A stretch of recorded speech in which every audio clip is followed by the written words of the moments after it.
Hello and welcome back to another video. In this problem, we're given some values of the linear function f in the table. We're asked to find what is the value of f of 3. So the way we can do this is we can find the equation of f of x and then plug in 3 to get our answer.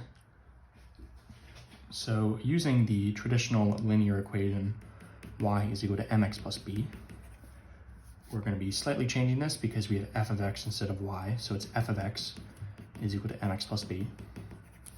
First, we have to find the slope, which is m. It's going to be the change in y, which is the change in f of x this time, over the change in x. So let's pick 2 points. Let's do these first two. The change in f of x between these is 4 minus negative 2. And the change in x is 2 minus 0. So 4 minus negative 2 is 4 plus 2. 2 minus 0 is 2. 4 plus 2 is 6 over 2. So between these 2 points, f of x changes 6 and x changes 2, which gives you a slope of 3.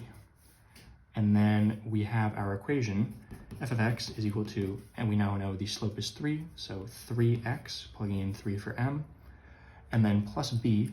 B is the y-intercept, or the f of x-intercept in this case. So it's the value of f when x is equal to 0, which we've already actually been given, because we have this point, 0, negative 2, x is equal to 0, f of x is equal to negative 2, therefore our b in this situation is 3x, and then minus 2.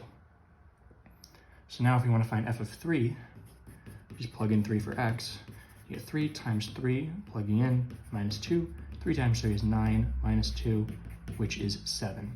So b is going to be your final answer. As always, thank you for liking and subscribing, and we'll see you in the next video.